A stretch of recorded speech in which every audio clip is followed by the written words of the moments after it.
Hello, good morning students. देखो chapter number 9 coordination compounds के बारे में अपन डिस्कशन कर रहे थे। ठीक है, कुछ बच्चों की कुछ डाउट्स थी। एक बच्चे ने ये कुछ टॉपिक्स हैं ये लिखे थे कि इनको वापस से रिवाइज करवाना है। ठीक है, तो उस बच्चे ने वहां मेंशन किया था कमेंट सेक्शन में that coordination number, coordination sphere, coordination polyhedron and structural isomerism. ठीक है, तो बेटा स्ट्रक्चरल आइसोमेरिज्म है वो तो आपको जो वीडियो है स्ट्रक्चरल आइसोमेरिज्म का वो आप एक बार वापस से देखना।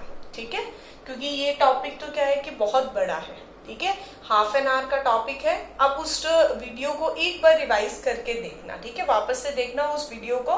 फिर भी आपको कुछ ना समझ में आए तो मैं आपको वापस से एक्सप्लेन कर दूंगी। ठीक है, क्योंकि ये वाला मैं एक्सप्लेन करूंगी तो सारे बच्चों का टाइम वेस्ट होगा। ठीक है, तो एक बार आप उस वीडियो लेक्चर को दोबारा देखना। ठीक है, ऊपर वाले जो टॉपिक है वो मैं अभी आपको रिवाइज करवा रही हूँ। ठीक है, एक और स्टूडेंट था, उसका ये डाउट था कि अगर इलेक्ट्रॉन पेयर्ड है तो वो कलर शो क्यों नहीं करते हैं। ठीक है, तो जिस बच्चे ने ये पूछा कि जो इलेक्ट्रॉन पेयर्ड है वो कलर क्यों नहीं शो करते हैं, तो उसका आंसर ये है बेटा कि जब इलेक्ट्रॉन्स पेयर्ड होते हैं, ठीक है, एक अपवर्ड डायरेक्शन में होगा और एक डाउनवर्ड डायरेक्शन में होगा, तो उनके बीच में वो क्या करेंगे, वो एक दूसरे को टाइटली बाइंड करके रखेंगे। ठीक है, वो अट्रैक्ट रहेंगे, वो कंबाइन होके रहेंगे, उनके बीच में अट्रैक्शन फोर्स बहुत ज्यादा होगा और जो एनर्जी उनको मिलेगी, ठीक है, उस एनर्जी को गेन करके उसमें से वन इलेक्ट्रॉन बाहर निकल के हायर एनर्जी लेवल में मूव नहीं कर सकता। ठीक है, इसलिए अगर पेयर्ड इलेक्ट्रॉन होंगे तो वो कलर शो नहीं करेंगे। ठीक है, कलर शो कौन करेगा, जब इलेक्ट्रॉन कैसे होंगे, अनपेयर्ड होंगे। क्लियर है सबको। ठीक है, अब उसी बच्चे ने एक क्वेश्चन ये भी पूछा था कि मैम कॉम्प्लीमेंट्री कलर हर कलर के लिए अलग अलग होता है या रेड होता है। नहीं, रेड नहीं होता है बेटा। डिफरेंट वेवलेंथ के जो लाइट्स हैं उनका जो ये जो कॉम्प्लीमेंट्री कलर होगा वो भी क्या होगा, डिफरेंट होगा। ठीक है, आपकी बुक के अंदर wavelength, colour, absorbed colour and complementary colour उसका पूरा टेबल बनाया हुआ है। ठीक है, अगर आप उसमें से देख लेते हो तो भी बहुत अच्छी बात है, अदरवाइज मैंने यहाँ भी मेंशन कर दिया है। फॉर एग्जांपल, अगर किसी भी कॉम्प्लेक्स ने येलो कलर एब्जॉर्ब किया है, येलो कलर की वेवलेंथ की एब्जॉर्ब किया है, तो उसका कॉम्प्लीमेंट्री कलर क्या होगा, वो कोऑर्डिनेशन एंटिटी कैसे कलर का विजिबल होगा अपन को, वॉयलेट कलर का। ठीक है, अगर ब्लू ग्रीनिश कलर का है, then red colour, blue colour, then yellow orange, UV ultraviolet range का उसने किया है तो पेल येलो, रेड है तो ब्लू दिखेगा, ब्लू ग्रीन है तो पर्पल दिखेगा। क्लियर, तो ये है एब्जॉर्ब्ड कलर जो वो कॉम्प्लेक्स एब्जॉर्ब करेगा, बट वो कोऑर्डिनेशन कॉम्प्लेक्स अपन को विजिबल कैसा होगा, दिखेगा कैसा, उसका कॉम्प्लीमेंट्री कलर क्या होगा, वो ये कलर होगा। क्लियर है सबको। ठीक है, चलो अब देखो यहाँ पे कुछ टॉपिक्स हैं तो वो मैं फटाफट बता रही हूँ और बाकी बच्चों का भी अच्छा रिवीजन हो जाएगा। देखो, first is coordination number. Coordination number means होता है number of coordination bonds formed by the ligand atom और लिगेंड ग्रुप, ठीक है, with the central metal atom. Means ligand ने जो सेंट्रल मेटल एटम के साथ बॉन्ड बनाए हैं, जितने कोऑर्डिनेशन बॉन्ड बनाए हैं उनको अपन क्या बोलेंगे, कोऑर्डिनेशन नंबर। फॉर एग्जाम्पल, अगर ऐसा कोई कॉम्प्लेक्स है PtCl4, तो यहाँ पे Cl कितने बॉन्ड बना रहा है बेटा, 4Cl है और हर Cl 1 कोऑर्डिनेशन बॉन्ड बना रहा है। It means it's coordination number is 4। Another example is COEN whole thrice. En is didentate ligand, okay, and each En ligand form 2 coordination bond. So according to that 3 2s are 6. इसका coordination number कितना हुआ, 6 हुआ, तो इसको तो बोलेंगे coordination number. अब next बात है कोऑर्डिनेशन स्फीयर क्या होता है। तो ये देखो, ये जो चीज है इसको कोऑर्डिनेशन स्फीयर कहते हैं। मीन्स अ स्क्वायर ब्रैकेट, ठीक है, जिसमें क्या एनक्लोज्ड हो, in which metal and ligand is enclosed, ठीक है। एक स्क्वायर ब्रैकेट जिसमें मेटल और लिगेंड प्रेजेंट हो, एनक्लोज्ड हो, उसको अपन क्या बोलते हैं, कोऑर्डिनेशन स्फीयर। इस स्फीयर के राइट एंड लेफ्ट साइड में कुछ आयोनिक कंपाउंड्स होते हैं, that is positive and negative, okay, positive counter ions and negative counter ions, इसको क्या बोलेंगे अपन, coordination sphere, okay. Next is coordination polyhedron. Coordination polyhedron means the arrangement of ligand groups or ligand atoms around the central metal atom. Means आपका जो ligand है, ठीक है, वो सेंट्रल मेटल एटम के चारों तरफ किस तरह से अरेंज्ड है, उसको बोलते हैं अपन कोऑर्डिनेशन पॉलीहेड्रॉन। फॉर एग्जाम्पल, अगर मेटल के चारों तरफ लिगेंड इस तरह से अटैच है तो इसको बोलेंगे स्क्वायर प्लेनर। अगर मेटल के चारों तरफ इस तरह से अरेंज है तो उसको बोलेंगे टेट्राहेड्रल। अगर इसके चारों तरफ इस तरह से अरेंज है, ठीक है, like this, then this is called octahedral. This arrangement is called square planar, this is known as tetrahedral and this is octahedral. Okay, so these all arrangement are called coordination polyhedron. Clear है? और structural isomerism के लिए बेटा वो एक बार video वापस देखना, फिर भी नहीं समझ में आया आपको तो मैं आपको बता दूंगी। क्लियर? चलो, इसके अलावा भी अगर किसी और स्टूडेंट का कोई भी डाउट हो तो वो डाउट सेक्शन के अंदर कमेंट सेक्शन में लिख के और पूछ सकता है, ठीक है। चलो, अब हम बात करेंगे, next topic is stability constant. Okay, this is the second class topic of this chapter, stability constant, ठीक है। अब इस चैप्टर में ओनली 2 ही टॉपिक्स है, स्टेबिलिटी कांस्टेंट एंड मेटल कार्बोनाइड्स, ठीक है। उसके बाद में ये फिनिश है चैप्टर। तो देखो, स्टेबिलिटी कांस्टेंट क्या होता है, ठीक है। बहुत सिंपल सा टॉपिक है, ये थोड़ा सा लेंदी है, आपको लगेगा कि ये क्या लिख रहे हैं अपन, क्या चीजें, बट थोड़ा सा ध्यान से देखना, ठीक है बहुत इजी सा। फॉर एग्जाम्पल मैं बात करूं, metal when attach with ligand then it form a complex metal ligand. Clear है? सब बच्चों को दिख रहा है? बहुत सिंपल सा कंसेप्ट है। Metal attach with ligand, metal ने क्या किया, लिगेंड के साथ में बॉन्ड बनाया, ठीक है। मेटल ने लिगेंड के साथ बॉन्ड बनाया तो एक कॉम्प्लेक्स बन गया जिसको अपन ने लिख दिया metal ligand. Clear? Next, metal ligand, ये कॉम्प्लेक्स है, इसके साथ एक और लिगेंड अटैच हुआ तो ये बन गया Ml2, मीन्स मेटल था और उसके साथ कितने लिगेंड एटम्स अटैच हो गए, 2। Next is Ml2 when attached with next ligand then it forms Ml3। Clear है? ठीक है।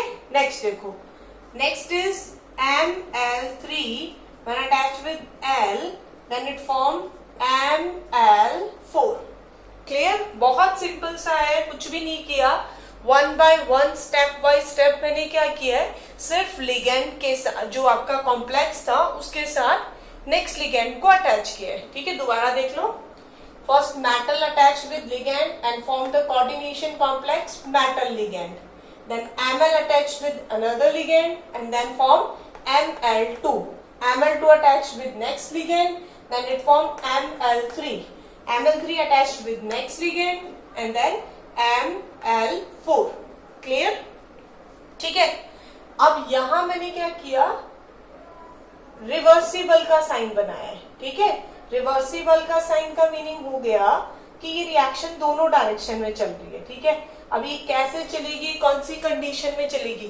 देखो, स्टार्टिंग में अपन ने ये पढ़ा था कि कोऑर्डिनेशन कॉम्प्लेक्स कभी भी ब्रेक नहीं हो सकता, ठीक है।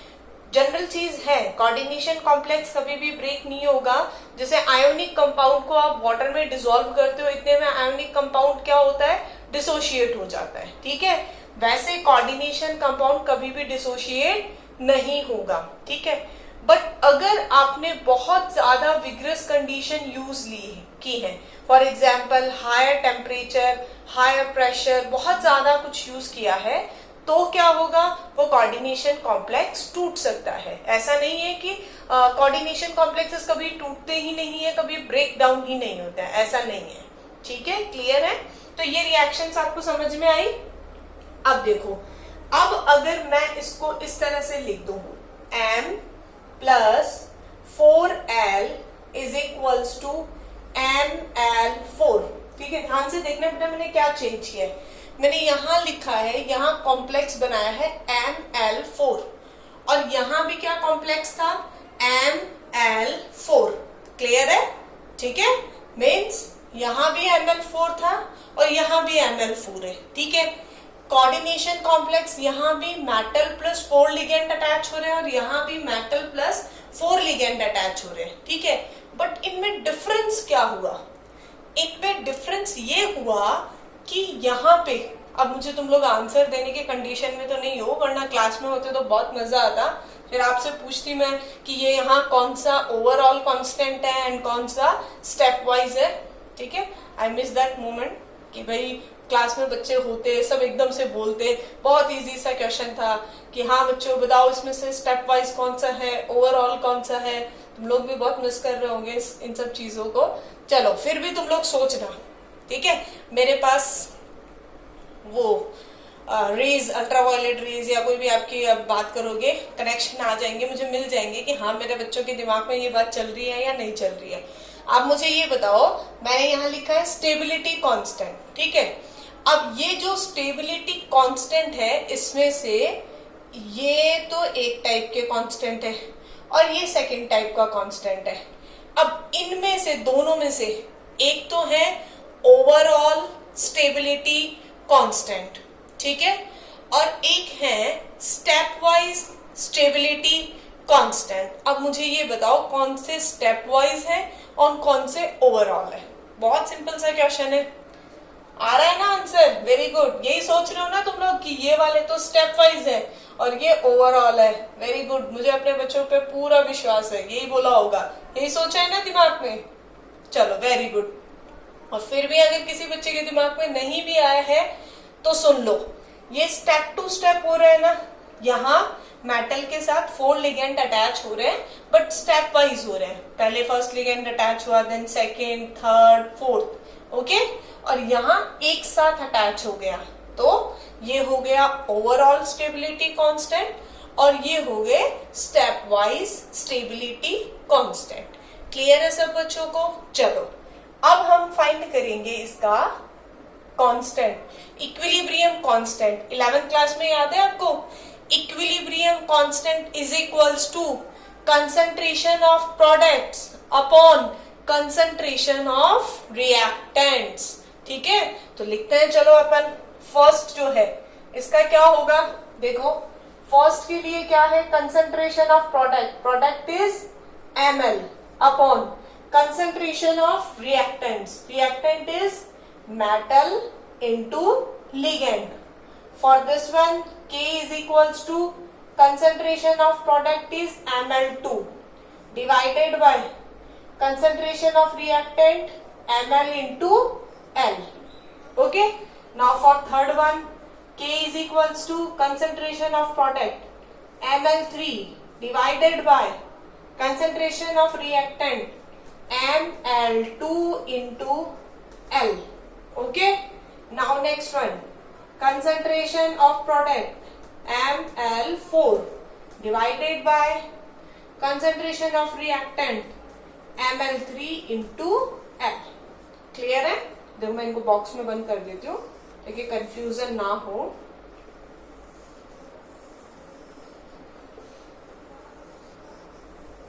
Okay, now this one, these all are the equilibrium constant for this one, this one, this one and this one reaction. Clear? ध्यान से देखना, इस रिएक्शन के लिए ये कांस्टेंट है, अपन कांस्टेंट को किससे रिप्रेजेंट करते हैं, K से, ठीक है। अब आपको याद है कंसंट्रेशन की टर्म थी तब हमने यूज किया था Kc, है ना। प्रेशर की टर्म थी तो हमने यूज किया था केपी, याद है केसी एंड केपी में रिलेशन पढ़ा था, ठीक है। तो यहां हम किसके बारे में पढ़ रहे हैं, स्टेबिलिटी कांस्टेंट मींस के एस लिखेंगे यहाँ पे, इसको समझ आ गया सब बच्चों को, ठीक है। अब के एस में ये वाला स्टेप फर्स्ट है और ये सेकंड है, ये थर्ड है और ये फोर्थ है, तो क्या लिखेंगे KS1, KS2, KS3 and KS4। Clear. तो ये सारे स्टेप समझ में आ गए, उनका कांस्टेंट समझ में आ गया, क्लियर है सब बच्चों को। अब इस वाले को देखो, यहां कैसे लिखेंगे अपन। अब यहां देखना, इसको रिप्रेजेंट करते हैं किससे, हमेशा ध्यान रखना, जो ओवरऑल कांस्टेंट होता है उसको किससे रिप्रेजेंट करते हैं, बीटा से रिप्रेजेंट करते हैं, ठीक है। और यहाँ जो नंबर लिखते हैं वो कौन सा नंबर लिखते हैं, जो यहाँ पे लिगेंड का नंबर होता है, ठीक है। For example if here is ligand is 4 then we write beta 4, ligand is 3 then we write beta 3, if ligand is n then we write beta n, clear। then beta 4 is equals to ml4 upon m into l की power कितनी 4, क्योंकि यहाँ पे कितने ligand है 4। तो ये तो हुआ ओवरऑल स्टेबिलिटी कांस्टेंट, और ये जो है KS1, KS2, KS3, KS4, ये सब क्या है बेटा, step wise stability constant. Clear है, सबको समझ आ गया। नेक्स्ट देखो, अब ओवरऑल और स्टेप वाइज में रिलेशन क्या होता है, तो ध्यान से देखना। ओवरऑल स्टेप वाइज में क्या रिलेशन होगा, beta 4 is equals to KS1 multiply KS2 multiply KS3 and multiply KS3 and KS4, ठीक है। अब आप सोचोगे कि एग्जैक्टली ऐसा ही होता है क्या, ये सारे जो हैं इनके मल्टीप्लिकेशन के इक्वल के होता है या नहीं होता, तो अपन देख लेते हैं, ठीक है। ये सबको याद है ना, मैं इरेज कर रही हूँ, वापस मेंशन करूंगी, बट समझ में आ रहा है ना अपन ने इनको लिखा कैसे, ठीक है। चलो अब दोबारा लिख के देख लेते हैं, ठीक है। चलो बीटा 4 को मेंशन करते हैं सबसे पहले, तो that beta 4 is equals to KS1 multiply KS2 multiply KS3 multiply KS4। Beta 4 क्या था, ML4 upon m into L की पावर 4। अब तुम लोग से बोलते जाना, अपने दिमाग में सोचते जाना है क्या आ रहा है, ठीक है ना। अदरवाइज मैं ये भी कर सकती थी कि वीडियो को पोस्ट करती, फटाफट सारा मेंशन कर देती और फिर आपको एक्सप्लेन करती, बट मैं यहाँ पे फिर से इसलिए लिख रही हूँ ताकि तुम्हारे दिमाग में चले कि हाँ इसके नीचे क्या आएगा, किसको किससे कैंसिल किया है, क्लियर है। चलो KS1 क्या था, KS1 ML upon m into L। KS2 क्या था, ML2 upon ML into L। Next is ML3 upon ML2 into L, and next is ML4 upon ML3 into L। पता है ना मैंने ये कहां से लिखा है, अभी जो पहले अपन ने उनका रिलेशन देखा था वहां से आया। चलो अब कैंसिल करो, किससे क्या कैंसिल हो रहा है, ML से ML, okay. From ML2 this ML2 cancel out, now ML3 cancel out हो गया, और कुछ कैंसिल आउट हो रहा है, ML4 किसी से कैंसिल आउट हो रहा है, नहीं हो रहा, डिक्टेट कर दो ML4, नीचे तो ML4 बचा, ओके। नाउ नीचे अब क्या हुआ, इसके अपॉन में M, then L L L L, how many L, 4L, then L की पावर 4। तो अब मुझे बताओ इसमें और इसमें कुछ डिफरेंस है, बिल्कुल सेम है ना, ML4 M L की पावर 4 L की power 4, it means beta 4 is equals to KS1 into KS2 into KS3 and KS4, means इनका ये जो रिलेशन है वो बिल्कुल सही है। Okay, if beta N then we write KS1 into KS2 dot dot dot KSN। ठीक है, जितना भी नंबर होगा वो ओवरऑल कांस्टेंट उसके स्टेबिलिटी कांस्टेंट के इक्वल होगा। क्लियर है? तो ये आपका टॉपिक हो गया स्टेबिलिटी कांस्टेंट।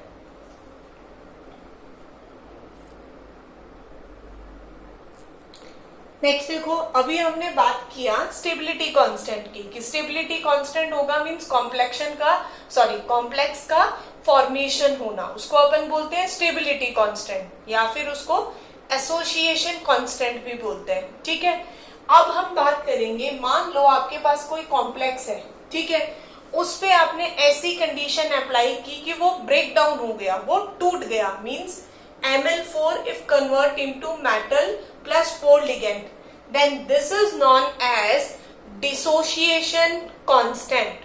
पहले वाले को क्या बोला था, दोबारा सुनना ध्यान से, स्टेबिलिटी कांस्टेंट और एसोसिएशन कांस्टेंट। ठीक है, अभी हमने इसको क्या बोला है, dissociation constant.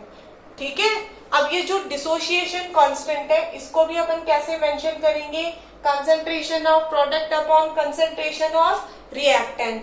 Concentration of product metal plus multiply ligand, इसकी पावर कितनी 4 और डिवाइड में क्या होगा Ml4। क्लियर? अब देखो, अब पहले अपन ने देखा था ओवरऑल स्टेबिलिटी कांस्टेंट और स्टेप वाइज स्टेबिलिटी कांस्टेंट में ये रिलेशन देखा था ना अपन ने, KS3 एंड KS4। अब हम रिलेशन देखेंगे कि डिसोसिएशन कांस्टेंट और एसोसिएशन कांस्टेंट में क्या रिलेशन होता है। ठीक है, ये तो अभी आपने देखा है, ऊपर वाली रिएक्शन से आया है, और ये हमने पहले देखा था कि जो एसोसिएशन कांस्टेंट या स्टेबिलिटी कांस्टेंट होता है वो ऐसे होता है। ठीक है, तो अब देखो ये दोनों एक दूसरे के रेसिप्रोकल है या नहीं है ना, तो इट मींस इनमें क्या रिलेशन होगा, β4 is equals to 1 upon k, या आप ये भी लिख सकते हो dissociation constant is equals to 1 upon association constant. Clear है? तो ये आपका टॉपिक जो है वो फिनिश हो गया। नेक्स्ट लेक्चर में लास्ट टॉपिक जो है मेटल कार्बोनिल्स, वो अपन स्टडी करेंगे।